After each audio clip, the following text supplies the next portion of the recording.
What's up, everybody? Kaser back here for another episode of Kaser Live. Let's get right into it. I got one review for you. It's the brand new Hallmark movie, A Costa Rican Wedding. We're going to talk about Salem's Lot coming to Max this October. We're going to be talking about the brand new Alien Romulus movie, how it did at the box office, massive opening, as well as take a look at the big box office release, all the release rewind, but also awards season schedule. We got the full season for awards.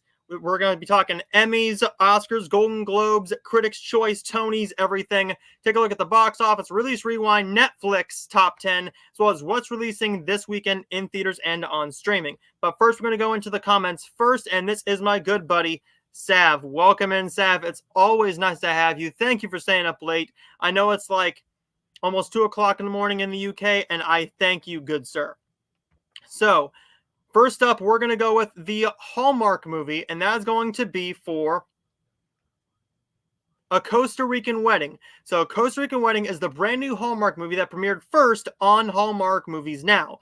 I just got to it this past week, so let's get right into it. A clumsy maid of honor gets help from her handsome nemesis when things go awry at her best friend's Costa Rican wedding.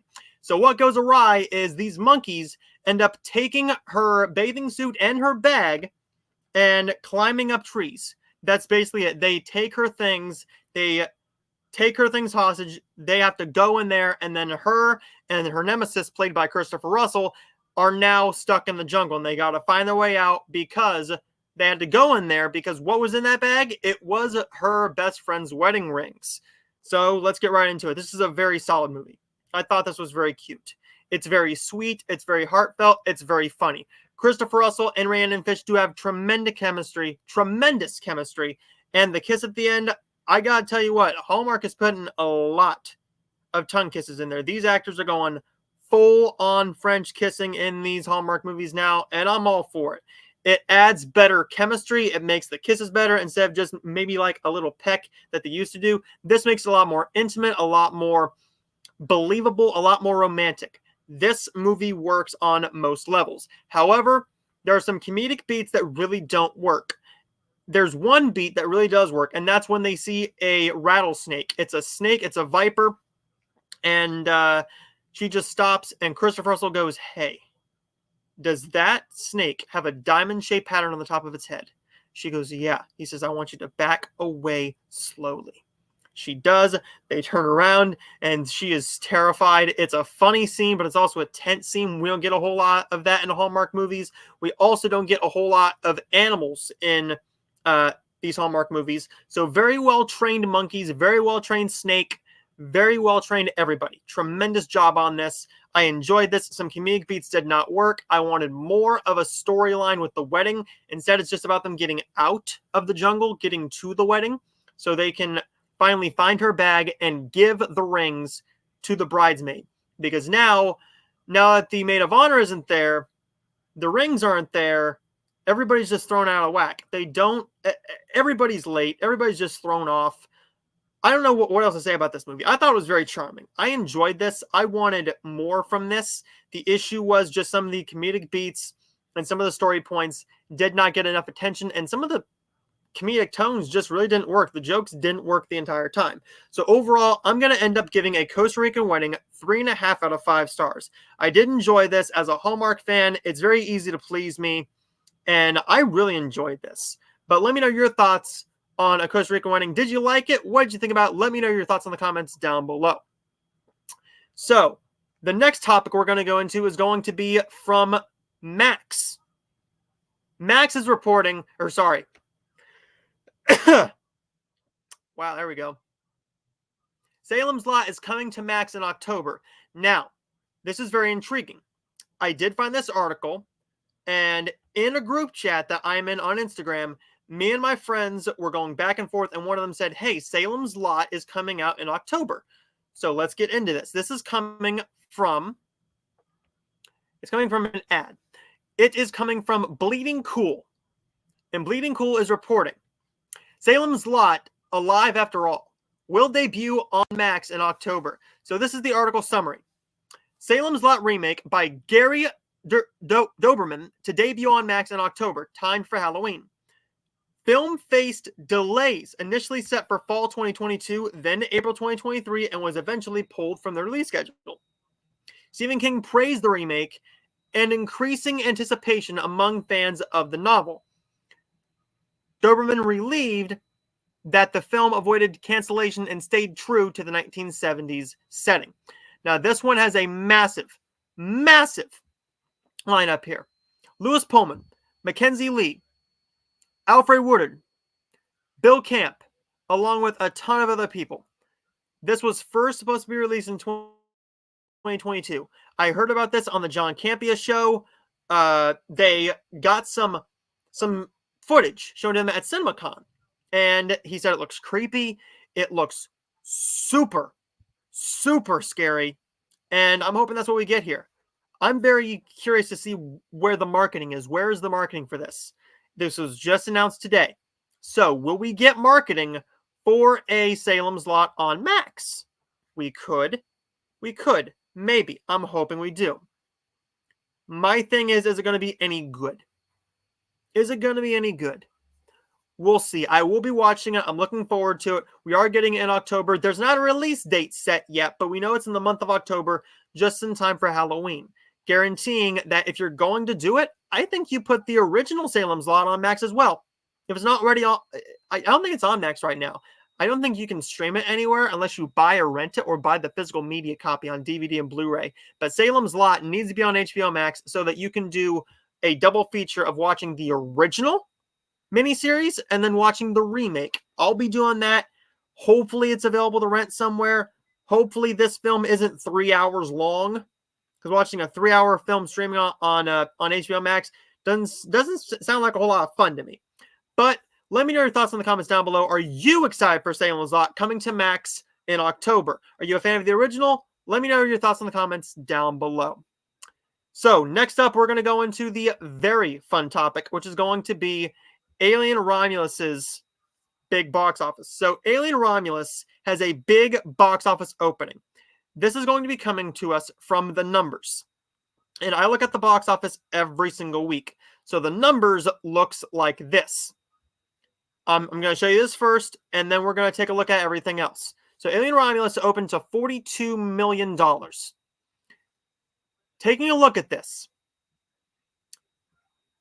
Take a look at that. Where did it go? It was going to show me the Alien franchise. It's okay. It is not that big a deal. This didn't open as wide as Prometheus did, but it earned more than Alien Covenant, I believe. So right now it's $113.8 million. That's insane to me. That Alien Romulus is already at $100 million. Over $113 million. And it's just going to keep climbing.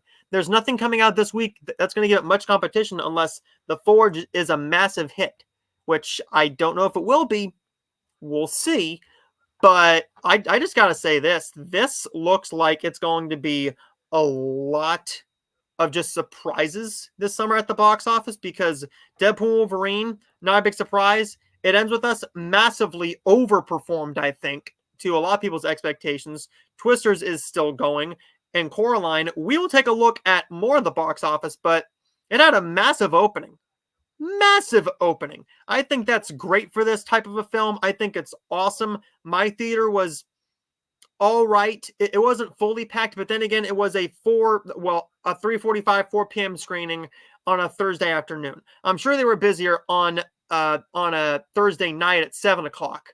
I just decided to go to the 4 o'clock because I wanted to go earlier and see it, be one of the first people in my town to see it.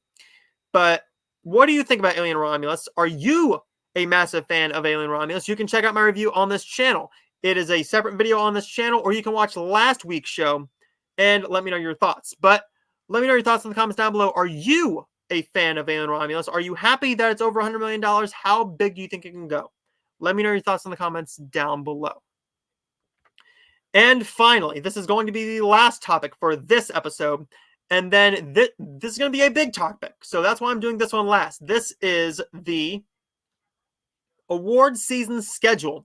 So we're going to take a look at this. This is coming from the Hollywood Reporter. So the Hollywood Reporter put out this article today, and I wanted to go over this. This is going to take you through everything. Everything. And this is going to go through some film festivals as well, because why do film festivals matter? Film festivals matter because that gives you an insight on what type of movies are going to be up for Oscars this year. That's why we do these festivals. That's why they do the festivals, to get good press. And also say, hey, look at the Venice Film Festival. But right now, on Monday, August 26th, Primetime Emmys final voting ends. The Venice Film Festival begins on Wednesday, August 28th, followed by the Telluride Film Festival in Telluride, Colorado. Those are going to be two big main players in seeing what is going to be the massive hitters at the Oscars. On Thursday, we have the Toronto International Film Festival starting. So we got TIFF, we have Venice, and we have Telluride. Three of the biggest shows of the entire year. The Emmy Awards at night 1 and 2. These are the Creative Arts Emmys.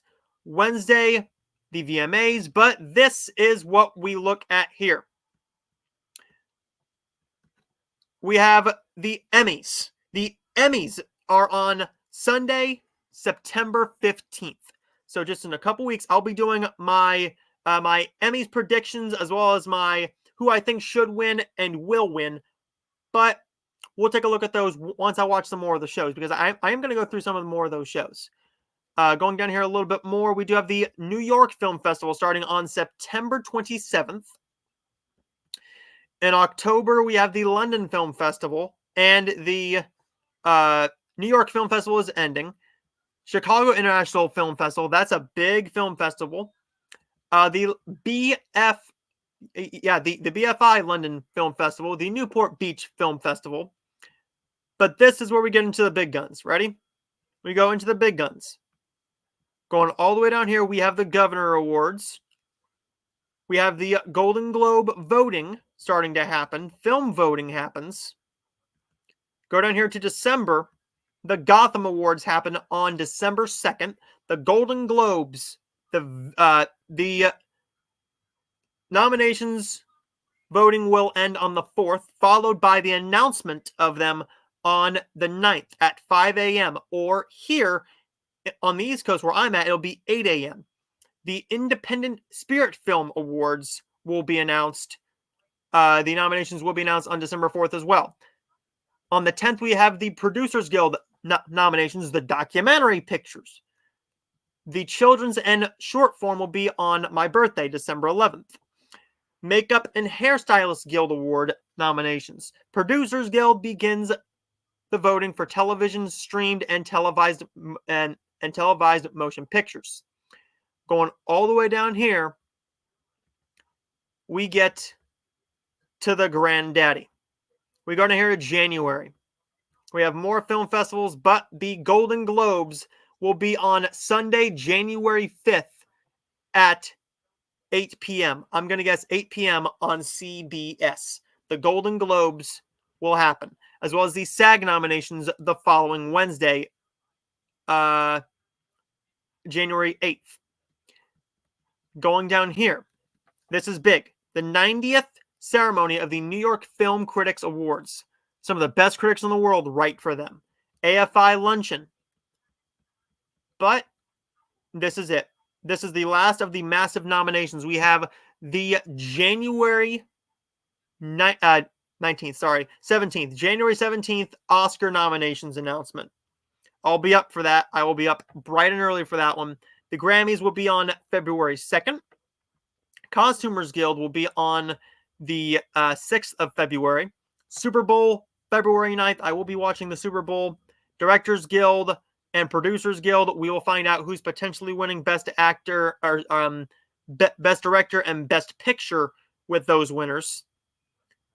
Coming down here, we have the BAFTAs. The BAFTAs will be announced. Well, they will have their awards on February 16th. And the Independent Spirit Film Awards will be on the 22nd. And the SAG Awards, Screen Actors Guild. These are just actors voting for their fellow actors, praising them for their work throughout the entire year. Who gave the best performance in this series, in this movie? Who gave the best supporting? Everything. For actor, actress, supporting actor. DGA Awards will be on February 28th, and in March, we have the granddaddy of them all, my favorite ceremony of the entire year, the 97th Oscars ceremony at 4 p.m. on the West Coast, 7 p.m. on the East Coast on ABC. The Oscars will happen then. That is great. I cannot wait to see what else we have. We don't have anything for the Critics' Choice yet, so we got to look for the Critics' Choice. When the Critics' Choice is announced, that is massive news. The Critics' Choice? I'm a critic. I normally agree with those guys. I really, really do. And I love when they do that.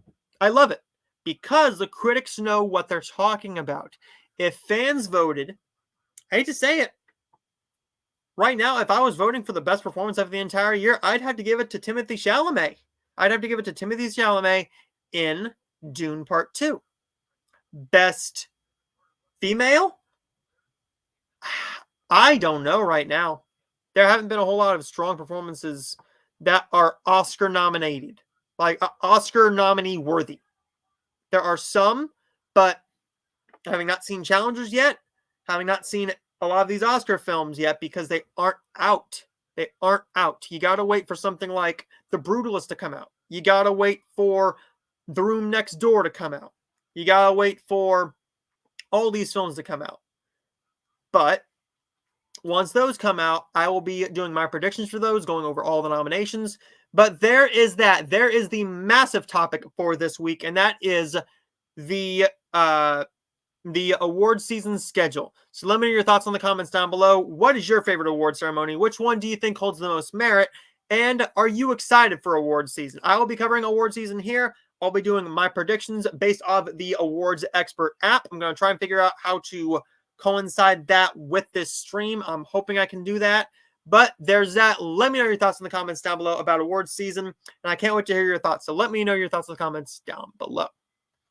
We're going to go into the comments, and Sav says, I'm a massive fan. He's a fan of the Alien movies, and I want to see the new movie. Check it out, dude. It's a lot of fun.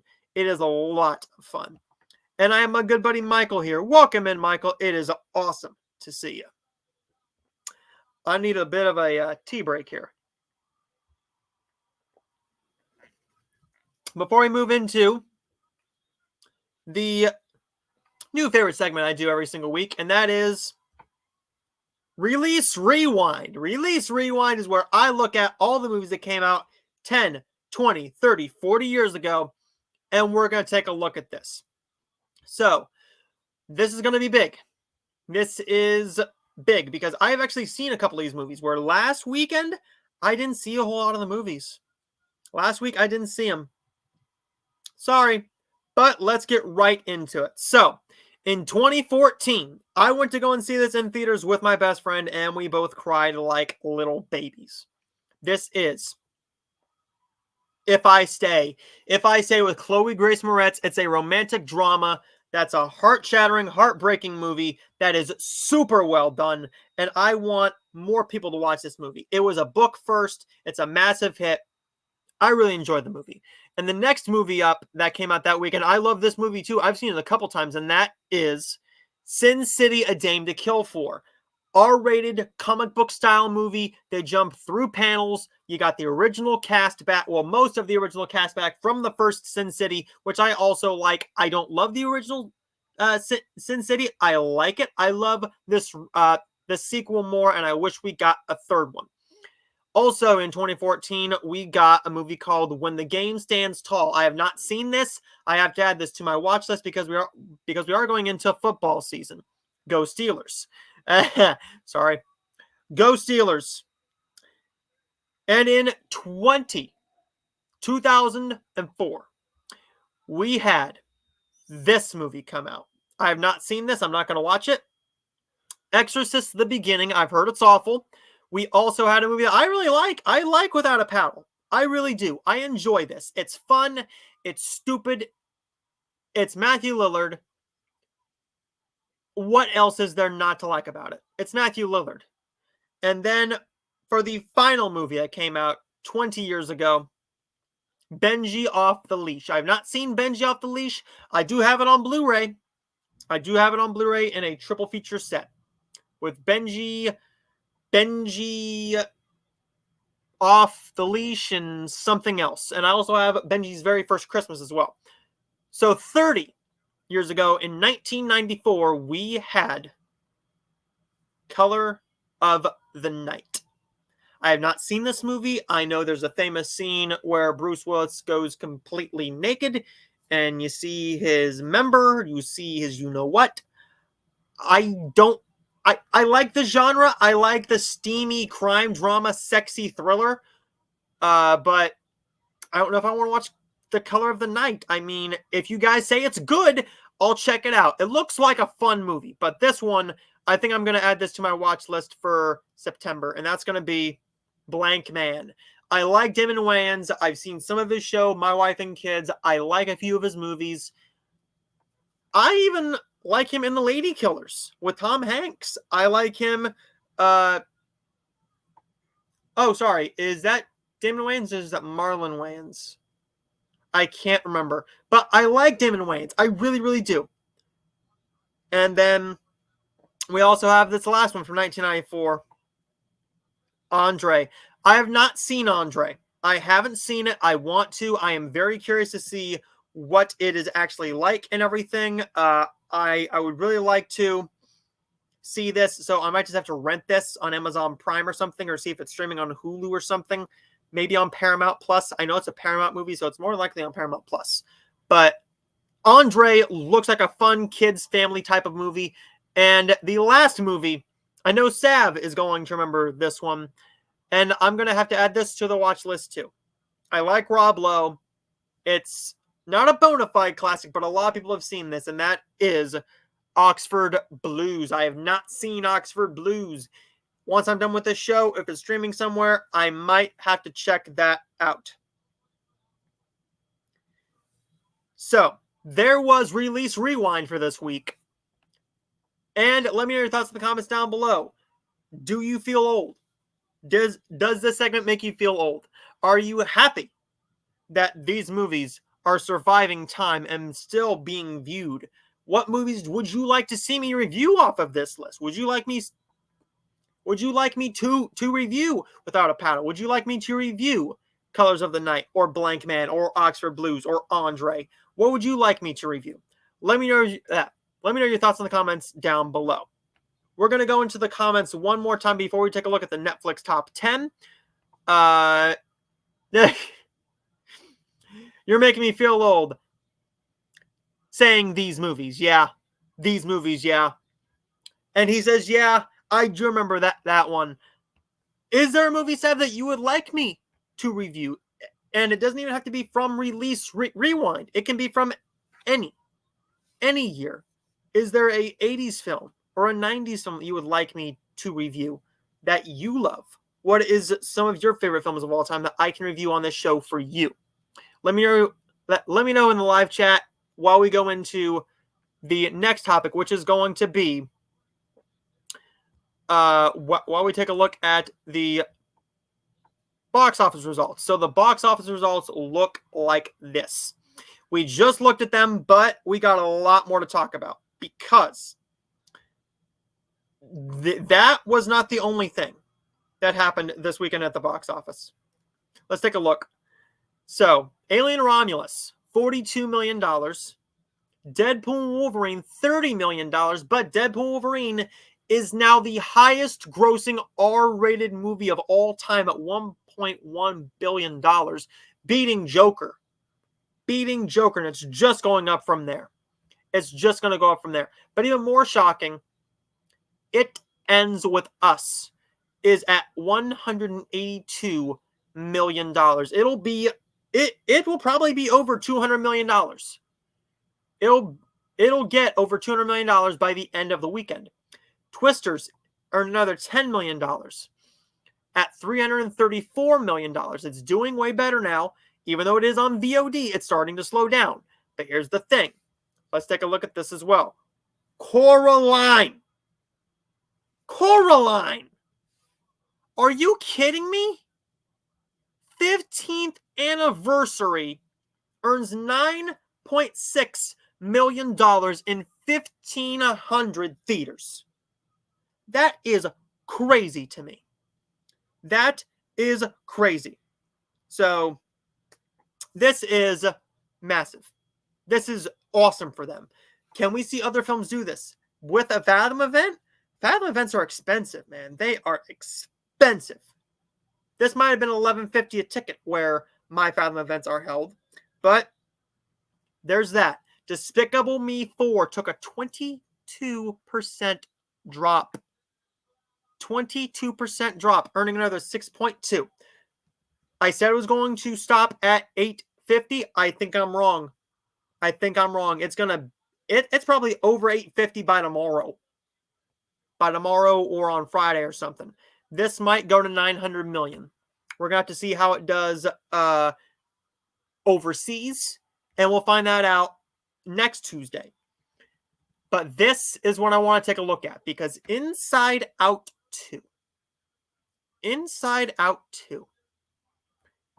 is making an ass ton of money.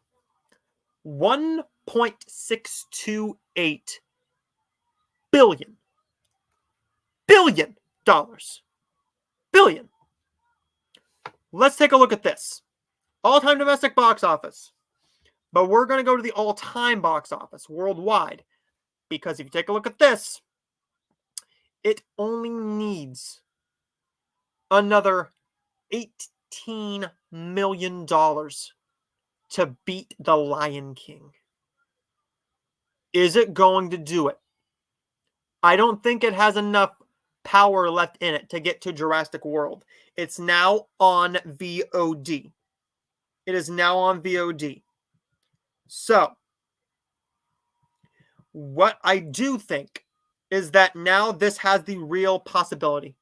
This has the real possibility to beat The Lion King. Can this be the 9th biggest movie of all time? It definitely doesn't have enough juice left in it to beat Spider-Man No Way Home. It's not going to reach the top 7. It's not going to reach the top 7. No way. Spider-Man No Way Home is safe. Lion King? It's not so safe anymore, folks.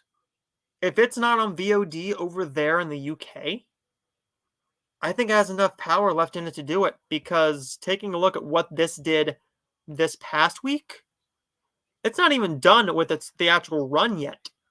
Well, go back a little bit more. It did 3.4 here, and it's going to take another 30% drop, making roughly about another 2.4. So if it can make another 14 million over there within the next couple of weeks, it is going to beat it. It's going to beat it. But what is really sad is this.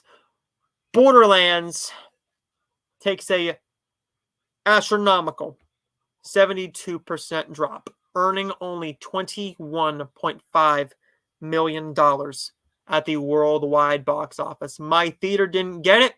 There's a good reason they didn't get it now. They made the right decision. People thought they were stupid. I thought they were stupid. My friends thought they were a little bit stupid. But the Colleen Hoover fans, man, they came out for It Ends With Us. What people did not come out for is Harold and the Purple Crayon. Harold and the Purple Crayon is only at $19.9 million. And that's mostly because nobody knows this book anymore. Nobody reads this book anymore. It's not sold in stores unless you go to a bookstore. It's not sold at Walmart like it was. It's not sold here. It's not sold there. Very few kids have read this, and very few parents remember this book. And I don't think a whole lot of kids were going to be interested in this. Now, once it comes out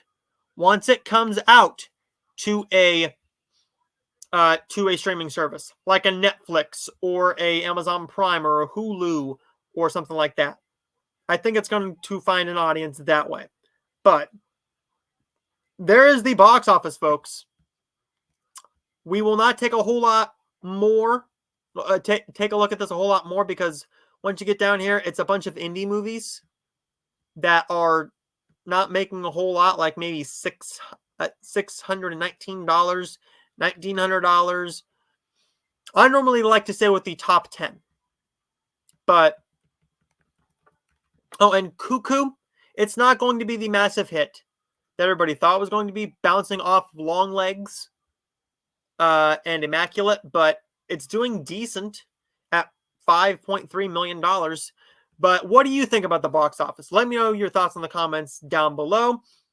And we can talk box office, but let me know your thoughts in the comments down below. We're going to go into the comments next because I want to go into this. Here we go. Oh, we have some movies. Sav wants me to review some movies. So we are going to be reviewing Logan's Run. Logan's Run. Okay. So what I'm doing right now is I'm pulling up my Letterboxd app, and I'm going to put Logan's Run in there. Logan's Run. Add to my watch list. And then he also says The Postman from 1997. Okay. The Postman from 1997 with Kevin Costner.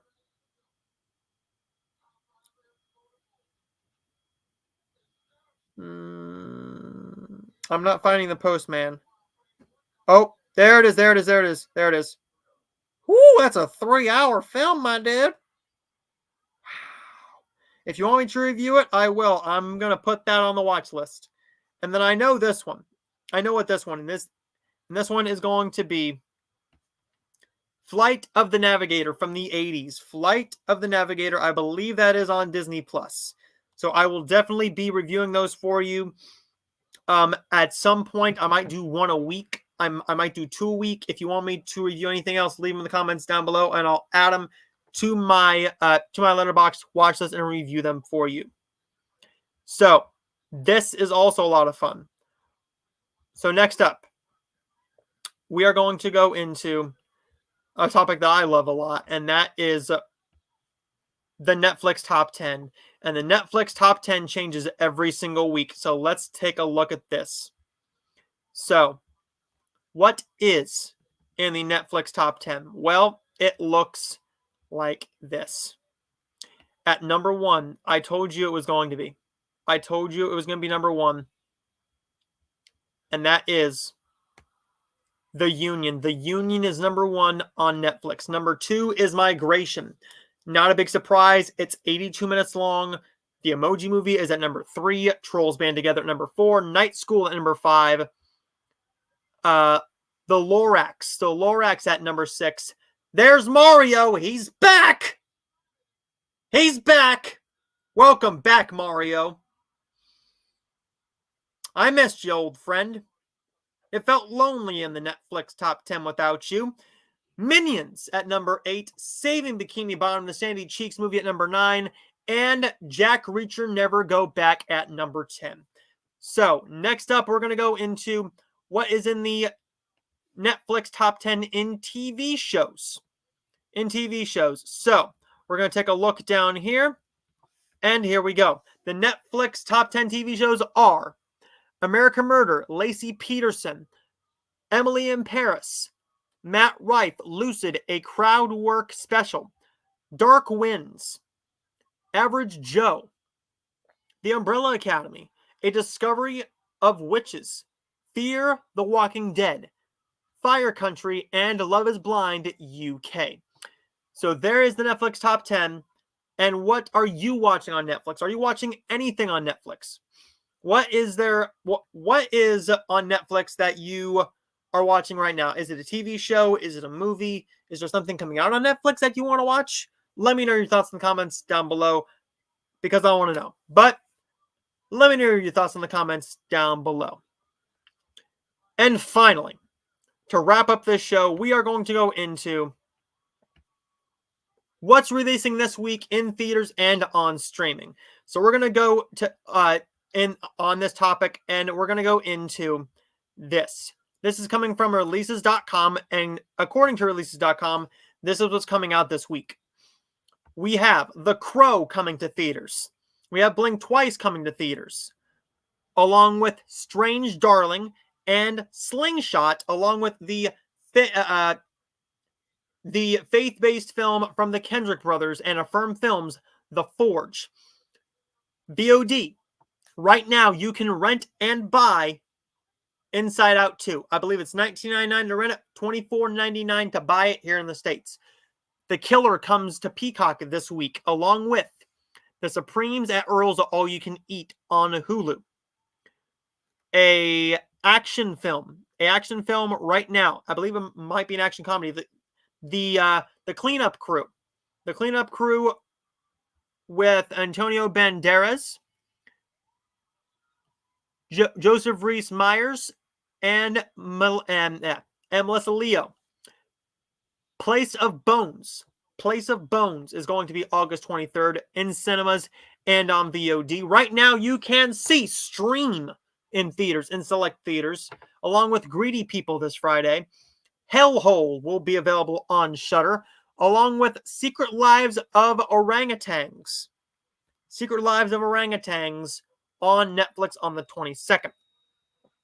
Hostile Dimensions on the 23rd is going to be on VOD and in theaters. Chasing Dust is going to be the same way. The Mountain Within Us. What is this? Is this a documentary? It's a documentary. It's a Universal documentary. It is available right now. Between the Temples, 200% Wolf on VOD. Right now, you can also get Tomorrow Before After and Art of a Hit. What is Art of a Hit? With their careers on the line, a late 90s rock band journeys to the French chateau to record with an elusive super producer. As tensions rise and tempers flare, they realize that they're up against more than just the pressure to succeed. So, this is from Giant Pictures. I might actually look into that. I'm not going to lie to you. That looks fun. And then, keep going here. Keep going. Smoking Tigers. What is Smoking Tigers? It's a foreign film. It's on Max. It is a foreign film on Max. Okay, cool. Going down here a little bit more. I believe this comes out next week. That is going to be Long Legs. Long Legs come to VOD along with Borderlands. Yay.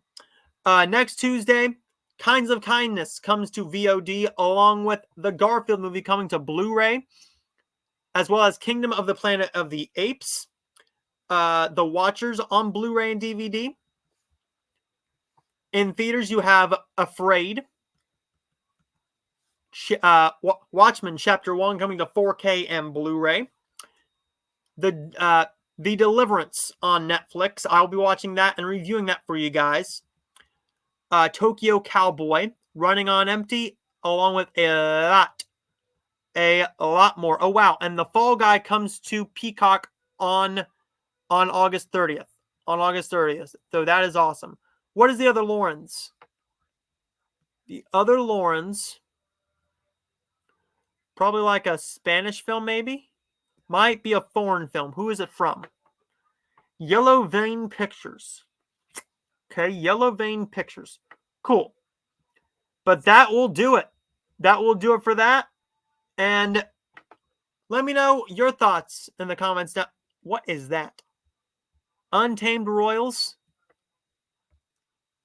A group of uber-wealthy teens exploits their social status to commit increasingly serious crimes, yet the fallout hits the vulnerable, not the fortunate. That's probably like a Spanish language crime drama, I'm going to guess. But, oh, and one more thing, I do not want to forget this. A documentary on Peacock, Gary, about Gary Coleman. So there's that. Next week, you can expect reviews for The Killer, as well as The Supremes at Earl's All You Can Eat, incoming on Netflix, Place of Bones, and potentially The Cleanup Crew. I'm going to watch a trailer for it. I am going to be watching a trailer for it tonight. And yeah. So, along with the brand new the Netflix movie, sorry. With the brand new Hallmark movie, The Magic of Lemon Drops. Yes. Along with the brand new Hallmark movie, The Magic of Lemon Drops. So you will be getting, that will be 1, 2, 3, 4, 5, potentially 5 or 6 reviews next week on next Tuesday's show. So there is that, everybody. Let me know your thoughts in the comments down below. And as always, Like and subscribe if you're new. But I do want to go into the comments really, really quickly. Okay, here we go. Sav also wants me to review the full Monty. Okay, I will review the full Monty. I will add that to my watch list as we speak. The full Monty. Add it to the watch list, along with the final request for this episode is going to be The Wedding Singer. I love The Wedding Singer. I just watched it earlier this year. I don't got a problem with watching a Adam Sandler comedy. So there is that, everybody. Let me know what you want me to review down below. And until next time, like and subscribe if you're new. And I hope you guys enjoyed this. Like and subscribe if you're new. Leave a comment down below and let me know your thoughts. And as always, I will see you guys next time. So where do you go when the fire is low?